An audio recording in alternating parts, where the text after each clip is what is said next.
cette capsule vidéo, nous allons voir comment représenter les actions mécaniques qui s'exercent sur un objet dans le modèle de Newton. Donc une action mécanique est modélisée par une force. On représentera une force par un vecteur, segment fléché appelé vecteur force. Un vecteur est bien plusieurs caractéristiques, dans un premier temps son point d'application, sa direction, son sens et également sa valeur, c'est-à-dire sa norme. Nous allons reprendre l'exemple de la précédente capsule avec le volleyeur qui fait un smash.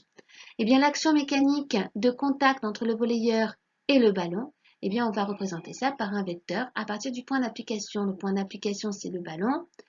Il est ici et on a représenté ça par une croix.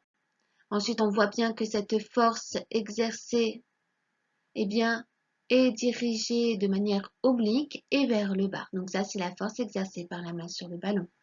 Puis ensuite, vous avez la force exercée par la Terre, la force de pesanteur. Eh bien, forcément, le ballon va tomber verticalement et vers le bas. Donc, voilà cette force de la Terre sur le ballon.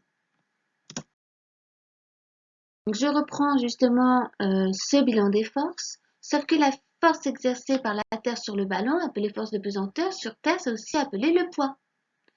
Et on va le noter grand P. Donc on va tout simplement remplacer le vecteur F par le vecteur P qui représente le poids. Ce qui est important de retenir dans cette capsule, c'est qu'une action mécanique en fait, sera représentée par une force, et une force on sera modélisée par un vecteur.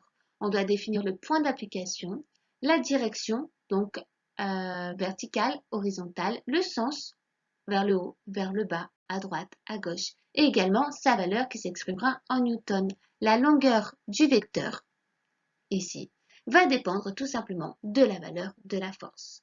Bien, j'espère que cette capsule vous aura aidé à comprendre comment représenter les vecteurs force à partir d'un diagramme d'objet interaction.